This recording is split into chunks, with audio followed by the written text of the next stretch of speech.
After Socrates lays out his account of rhetoric, the only thing that Polus is able to get out of it is that Socrates is taking a rather dim view of rhetoric, that Socrates is being critical of rhetoric. And Polus responds to that. So he doesn't probe the account, asking incisive or insightful questions, clarifying questions, whatever. He doesn't do anything like that. And it becomes very clear in the questions that immediately follow Socrates' account that Polus didn't really understand what Socrates was saying. He didn't understand all the details, and Socrates kind of chastises him a bit for it. But because you can't really follow the account, and the only thing that really strikes him is that Socrates is being critical of rhetoric, Polus kind of starts talking about how, well, rhetoric is the greatest. How can you be so critical of rhetoric? It's amazing.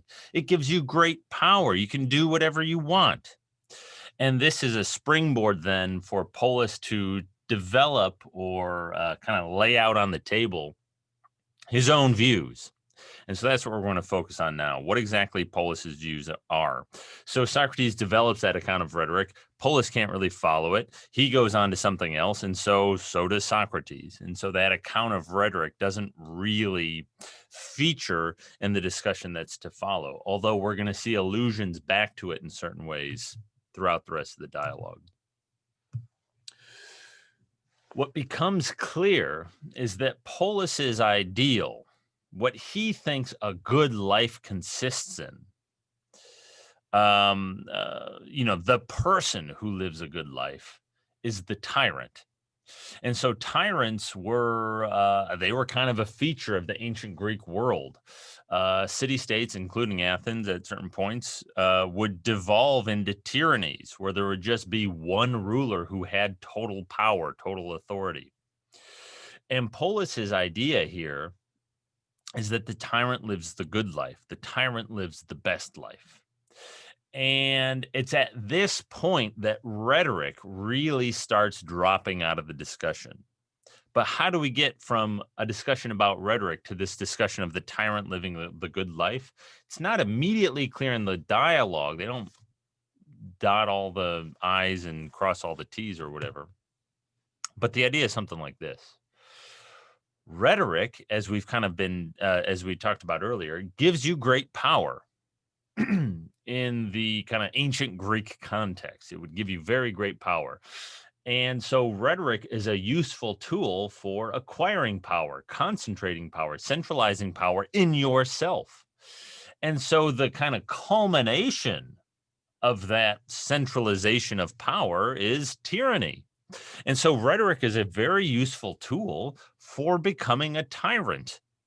That's the idea. That's why Polus praises rhetoric, because he thinks the tyrant lives the best kind of life, and rhetoric is the necessary tool for acquiring that kind of life, for becoming a tyrant, right? So that's the link here. That's why Polus is praises rhetoric so much. And so what we find in Polus is a kind of more frank, more honest embodiment of the idea that rhetoric is the greatest craft, right? Gorgias would never say something like this. Gorgias would never praise the tyrant, but that's because he's not being truthful to himself. That's because he's too ashamed to admit something like that. That's because he's trying to sell rhetoric to these potential students.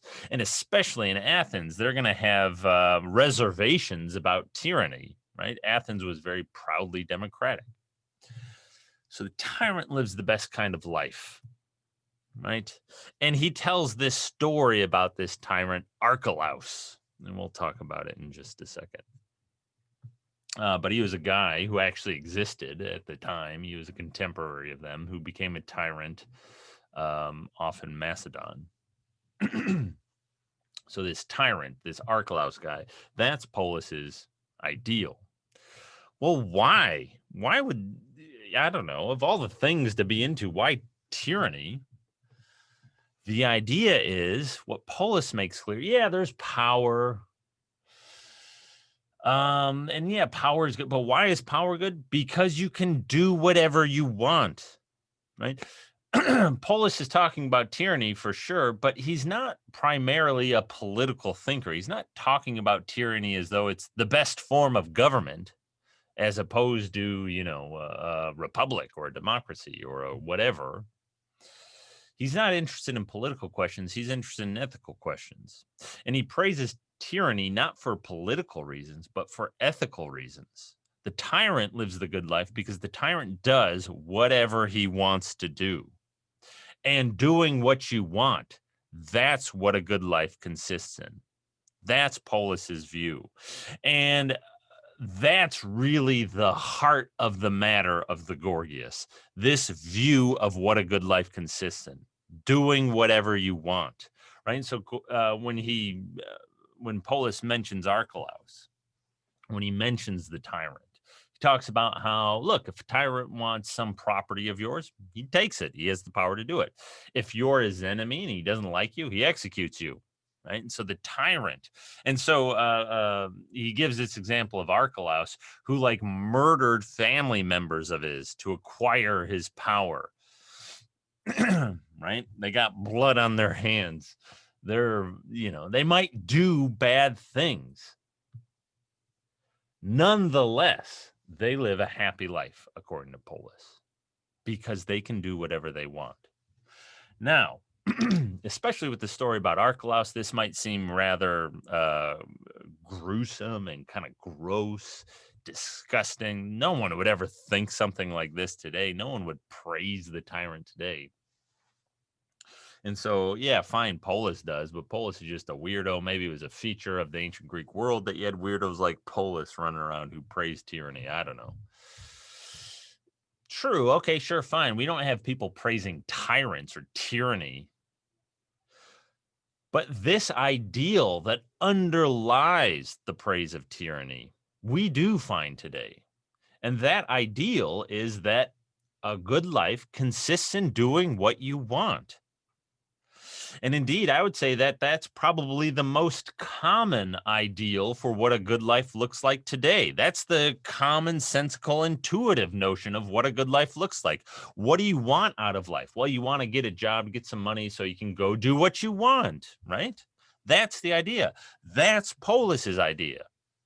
In our world, the way you do this, the way you achieve the good life thus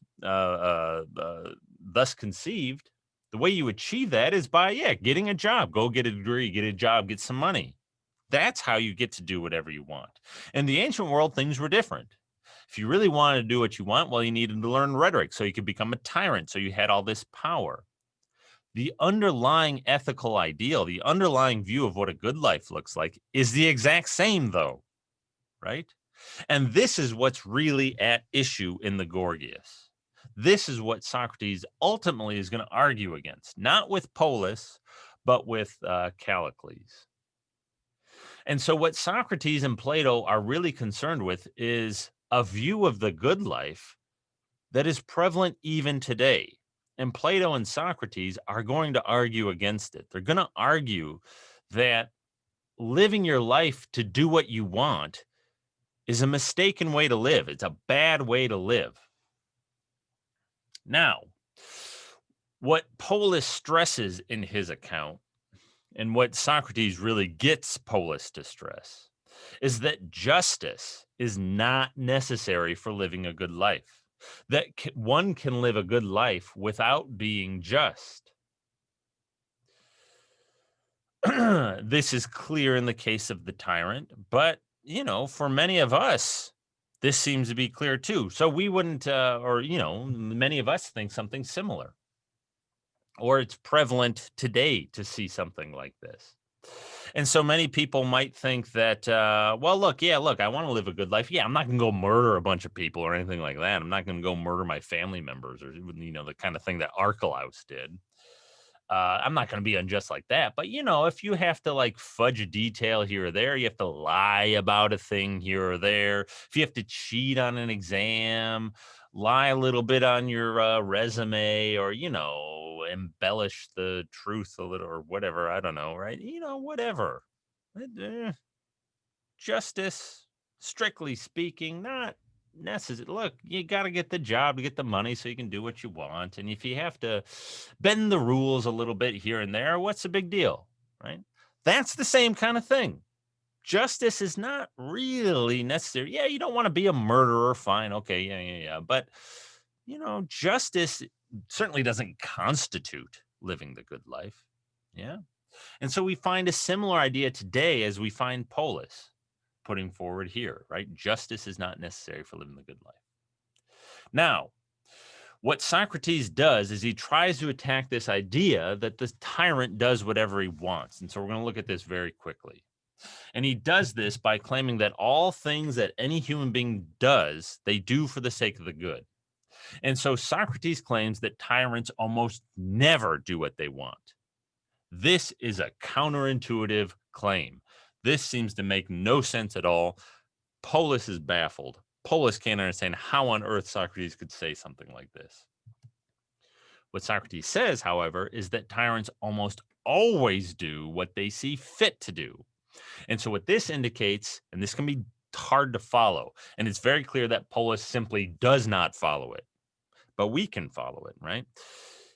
What Socrates is very clearly implying is that doing what you want is not the same thing as doing what you see fit to do.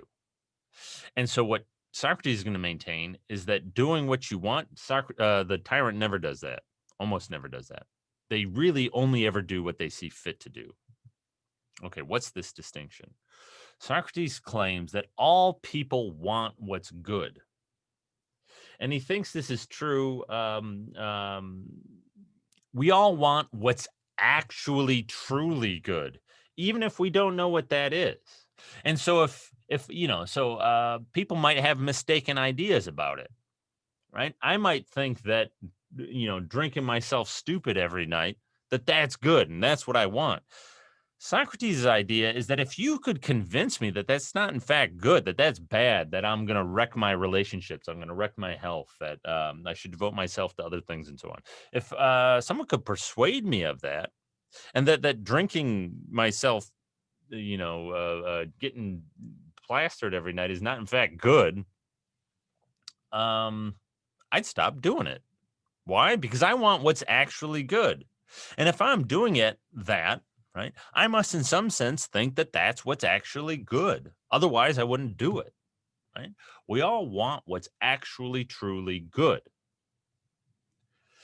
But as I was just saying, sometimes we're mistaken about what's good. So, for example, to use an example I was talking about earlier, you might think that cheating on an exam is good, right? That's why people would do it after all. And it's kind of easy to see how that would happen. Like, let's say, maybe a scholarship's at risk, or you need to get on the dean's list, or you want your GPA to be boosted, or whatever the reason might be, right? You might reason to yourself, well, look, if I just cheat on this exam, I just, look at my phone or whatever while I'm taking the exam, or whatever it might be. Well, that'll be good for me because then I'll get a better grade. And so I'll get into med school. And so blah, blah, blah, blah, blah, blah, blah. Right. And I'll live a good life. You might think that that's good for you. Socrates says, no, it's not. Cheating on an exam is unjust. It's dishonest. And so it's in fact bad for you, even if you think it's good for you. And so when somebody like that, right, somebody who thinks it's good to cheat on an exam, they go and cheat on an exam. What Socrates is going to say is they do what they see fit to do, namely cheating on the exam, but that's not good for them. And so it doesn't, in fact, get them what they want. Because what all people want is what is actually truly good. And in Socrates' view, what's actually and truly good for you is justice and virtue more generally. And so by cheating on the exam, you do what you see fit to do, but you are not doing what you want. You see fit to cheat on the exam, and so you do it. But you're not doing what you really deep down want, even if you think it is what you want, but you're not actually doing what you want because what you actually want is what's good, and you're doing something that's not good. right? So someone who cheats on the exam, they do what they see fit to do, but they do not do what they want, because cheating on the exam is in fact bad for them. It makes them more unjust. It's unjust. It's a kind of disease of your soul. It introduces a disease into your soul, injustice, right? That's Socrates' idea. And so that's the state that unjust tyrants are in, according to Socrates. They do what they see fit to do, but not what they want. Right? And so this is Socrates' way of kind of an initial attempt at refuting Polus. Polus doesn't follow this. He doesn't get it at all. He can't follow such a kind of fine-grained distinction. And what Socrates makes very clear is that his aim is to get Polus to agree with him. And so Socrates is going to change tack. He's going to try to do something to get Polus to agree to him. And so this attempt at refuting Polus is kind of dropped. Polus can't follow it. It's not going to get Polus to agree with Socrates. And that's ultimately what Socrates wants. Socrates wants Polus to kind of trip himself up to come to agree with Socrates in some way or another. And so what Socrates does is he distills 2 points of disagreement between Polus and Socrates. So they're kind of going back and forth about this. Justice kind of keeps coming up. And so what Socrates focuses on is the place of justice and the various things that Polus has said about justice. And the 2 points of disagreement that he distills both concern justice. So in the first place, Socrates claims that it's better to suffer injustice than to do it. Polus disagrees. That's 1 point of disagreement. In the second place, Socrates claims that the unjust person who isn't punished is more miserable, is worse off than the one who is punished. Polus disagrees. This sets the stage for the eventual successful refutation of Polus. What Socrates is going to do is he's going to proceed to argue for both of these claims in order, and he's going to argue in such a way that Polus, at the end of the argument, will come away agreeing with those 2 claims. That's what we're going to look at next.